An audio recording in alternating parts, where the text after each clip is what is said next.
echilibru, sunt gazda dumneavoastră, psiholog Elena Harbour, iar astăzi vorbim despre răzbunarea narcisicului, eterna răzbunare a narcisicului. Oare de ce nu se satură niciodată să se răzbune? De ce nu uită? De ce nu iartă? De ce nu trece peste? În ediția de astăzi voi răspunde la aceste întrebări pentru că știu că sunt dureroase pentru supraviețuitori, ca să nu le mai spunem victime. Sunt dureroase pentru că oamenii în normalitate au o coerență a comportamentului, au un trecut consistent format din evenimente care se succed. Și oricât de mulți ai dori să rămâi ancorat în trecut, într-o traumă, într-o durere, la un moment dat simți nevoia să depășești momentul. Simți nevoia să te eliberezi de durere, de ură, de suferință, de furie. Este normal și este sănătos totodată. Că înțelegem sau nu înțelegem de ce ni s-a întâmplat acest lucru, uneori se întâmplă, alteori nu. Eu îmi doresc din tot sufletul să ajungă să fie o educație a normalității, să înțelegem. Pe de altă parte, știu că sunt foarte multe situații în care nu se caută de-ceul și doar se așteaptă să treacă durerea și să mergem mai departe. Ar fi o normalitate și un firesc să ne așteptăm ca și narcisicul să facă același lucru, nu? Până la urmă, de ce să fie atât de răzbunător și să urască atât de mult fosta soție, copiii, fostul soț, pierderea afacerii, pierderea locului de muncă, o ceartă cu un fost prieten, faptul că n-a reușit să-și cumpere mașina pe care și-a dorit-o. Toate aceste lucruri, pentru oamenii în normalitate, par banale. Faci efortul să înțelegi amplitudinea, pentru că ceea ce este evident la narcisic și la toate tulburările de personalitate este că ei simt în exces. Și nu doar că este evident, ei se mândresc cu asta. Că simt mult mai mult decât alți oameni, că trăiesc mult mai intens viața decât alți oameni și manifestă și spun acest lucru ca și cum ar fi o calitate extraordinară care îi diferențiază de ceilalți și îi face să fie superiori. Iar oamenii în normalitate care nu trăiesc acest exces emoțional, se gândesc că e ceva în neregulă cu ei. Sunt banali, plictisitori, mă doare, dar mai și trece. În realitate, normalitatea presupune exact acest lucru. Să te doară, dar să mai și treacă, nu să rămână acolo. Dar ne așteptăm cumva de la narcisic, care pare atât de adaptat, pare atât de normal, că de-aia intrăm în relații cu ei. Pare atât de impresionanți cu inteligența lor, cu carisma lor, cu aparenta lor înțelepciune, cu vorbe de duh, pentru că știm că le place să joace rolul lui guru ca să-i ghideze pe toată lumea după principiile și valorile lor. Ne așteptăm de la ei să aibă totuși înțelepciunea asta. Și totuși nu există. Tot ce găsim este ură, furie. Constatăm că au trecut 10 ani, 15 ani, 20 de ani, 50 de ani și este la fel de înverșunat. Și dacă poate să facă rău, îl face. Că da, el trebuie să se răzbune. Dar de ce trebuie să se răzbune? Pentru că și pe oamenii normali îi doare și simt furie și spun, aș face, m-aș duce, dar nu o fac. spun și se descarcă și le trece. Însă narcisicul face. Narcisicul nu uită, nu iartă, nu trece peste și e mândru de asta. Acum, fie vorba între noi, nu uită, nu iartă și nu-i trece pentru că n-are cui. Adică este atât de destructurat ca și eu, ca și personalitate, încât nu are cine să ierte, nu are cine să uite. Narcisicul este recunoscut pentru golurile din memoria sa și de lipsa de coerență din acțiuni, din reacții, din relații. Și ca atare te-ai zice ok, dacă el totuși nu are coerență, poate uită. Adică nu iartă, dar trece peste și uită. Aici este un pic și ret, pentru că ține minte umilințele, durerea, jignirile și acolo vrea să restabilească controlul și grandiozitatea. Pentru că, așa cum am spus de fiecare dată, despre narcisic, totul este doar fantezia lui. Fantezia omnipotenței, a grandiozității, a unicității și a faptului că el este special și total diferit de orice alt muritor de pe planetă. Sunt un pic ironică, este adevărat, pentru că este atât de absurdă această idee încât, din punctul meu de vedere, nu poți să o iei în serios. Pe de altă parte, narcisicul chiar o ia în serios și el chiar o crede din toată puterea sufletului lui, așa cum se laudă el, că simte mult mai mult decât ceilalți oameni ca atare și crede mult mai mult decât ceilalți oameni. Dincolo de orice urmă de ironie, asta este singura lui existență. Și ca atare se comportă ca și cum ar fi sfârșitul pământului și al lumii. În momentul în care narcisicul este părăsit, el suferă o rușine publică. Nu este o rușine ca a noastră, în care ne îmbujorăm că am făcut o prostie și ne primim pedeapsa socială, pentru că rușinea este un sentiment social legat de imaginea publică. Narcisistul știe că a fost umilit în public și că a fost făcut de rușine. El nu simte rușinea, dar a fost detronat. Fiind părăsit, el nu este bun și toată lumea o să vadă că nu este bun. De aceea el se simte umilit și nedreptățit, pentru că, nu știu dacă v-a spus și dumneavoastră, dar el este perfect. El este bun, el este minunat, nimeni nu se compară cu el. Ca atare nimeni nu poate să-l părăsească, așa o minune de bărbat sau de femeie. Și totuși când acest lucru se întâmplă, ceea ce se naște în el este acordul, voia, ca el să manifeste tot ce are în el în mod obișnuit.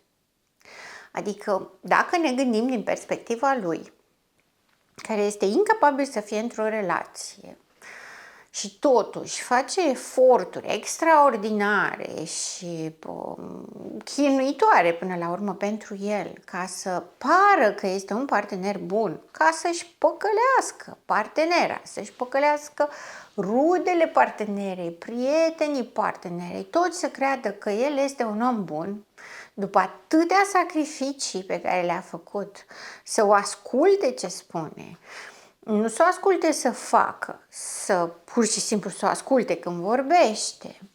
După sacrificiul enorm pe care l-a făcut, să-i dea voie să existe prin preajma lui, după atâta chin și atâta muncă, ea să spună că el nu este bun, este o umilință care îl înfurie. Având în vedere că în interiorul său, neexistând empatie, nu există nici emoții pozitive și singurul lucru care există în interiorul său este doar emoționalitate negativă, furia există oricum. Este un foc care mocnește pentru totdeauna. Când fantezia de îndrăgostire este nouă, acest foc este mic. Sau mai bine zis, este convertit. Este convertit în acțiune. Energia furiei și a agitației este convertită în seducție, în cucerire, în preocupare, în atenție. Atunci când este abandonat, toată această energie se transformă în ură și are un singur scop, să distrugă sursa. Când vorbeam despre de ce atâta ură din partea narcisicului, am spus că scopul principal este să distrugă sursa. Însă, când vorbim despre eterna răzbunare, avem în vedere faptul că această răzbunare este menită ca lui să-i aducă înapoi controlul pe situație, că ea a fost luată în momentul în care a fost părăsit, controlul n-a mai fost la el. Să-i dea înapoi totodată dreptatea, ceea ce consideră el că este dreptate. El fiind un om bun și minunat și extraordinar. Ceilalți sunt toți răi și vor să-i facă rău și se chinuie să-i facă rău în mod constant, nu-l lasă să trăiască. Faptul că este părăsit este o imensă nedreptate. Păi cât am făcut eu pentru tine, cât m-am chinuit să te fac mulțumită, să mă vezi un bărbat minunat, câte sacrificii am făcut, cât am renunțat la mine pentru tine și tu mă părăsești. E o nedreptate foarte mare. Iar narcisicul, care este extrem de sensibil și de reactiv la nedreptate, ceea ce trebuie să facă este să-și ia dreptatea înapoi. Și se consideră foarte îndreptățit să facă asta. Tu m-ai provocat. El este reactiv. El niciodată nu o să recunoască că această furie, ură, răzbunare îi aparțin. Că nu sunt normale, că nu și-au sensul, că sunt absurde și deplasate și mai ales exagerate. Nu se recunoască niciodată acest lucru. O să spună tot timpul că el n-a făcut nimic, doar tu l-ai provocat. Datorită eternului prezent, el se realimentează în permanență. Din nou și din nou își aduce aminte umilirea, jignirile și această rușine existențială. Nu doar că și le aduce aminte, și le aduce aminte și spontan, dar și în mod voit. Pentru că ceea ce simte el când este furios, toată acea ură îl face să se simtă puternic, îl face să se simtă viu, îl face să aibă energie să facă foarte multe lucruri. Prin toate astea, multe dintre ele, ca să-ți facă rău. Dar ghiși ce? Pentru el este ok. Pentru că făcându-ți ție rău, el spune, da, uite, eu sunt puternic, ți-am făcut rău, vezi, ești la mâna mea. Făcându-ți ție rău, el spune, nu mă mai controlezi tu pe mine, eu te controlez pe tine. Totul este în controlul și puterea mea. Eu mă răzbun, eu pedepsesc, eu hărțuiesc, controlul este la mine. Eu sunt mândru cu ce fac și mă laud la toți ceilalți, iar faptul că mă răzbun pe tine îmi dă putere și sens. Îmi dă putere să le arăt celorlalți cât de puternic sunt, că trebuie să le fie frică de mine, că trebuie să se supună mie și trebuie să mă recunoască cât de extraordinar sunt. Pentru că nu are empatie, nu are principii, nu are valori, nu are limite. Pentru el este doar îndreptățit să facă orice. Nu are filtru. Nu-l interesează. Nici nu-i pasă că exagerează. El este îndreptățit să facă așa. Dacă tu mi-ai dat o palmă, eu îți tai picioarele. Cam așa e raportul. Iar el nu-și dă seama că raportul este exagerat. Nu-și dă seama că acest raport nu are nicio legătură. Nu mai vorbim despre faptul că dacă tu îmi dai o palmă, eu îți dau ție o palmă, este un raport infantil care se găsește la grădiniță. Ne întoarcem la vârsta de 3-5 ani. Dar la 5 ani deja copilul nu mai reacționează așa. Undeva la până 3 ani. 2-3 ani are comportamentul acesta de l-a lovit cineva și lovește la rândul lui doar pentru că a fost lovit și atât. Pentru că narcisicul consideră că toți cei care l-au rănit merită să-și primească pedeapsa. Merită să-și primească înzecit ceea ce ei au făcut lui. Iar ceea ce ei au făcut lui de cele mai multe ori este banal, normal, uneori chiar sănătos, însă din cauza sensibilității exagerate la nedreptate, le interpretează exagerat, deformat, ca atacuri la persoană, ca opoziționism, ca provocări la reacție, ca și cum efectiv încearcă și forțează să-l facă să reacționeze. Culmea este că dacă și-ar primi o palmă, n-ar reacționa atât de dur. Însă, trădarea pentru el înseamnă umilință și rușine publică, iar asta nu poate fi iertat și nici uitat niciodată.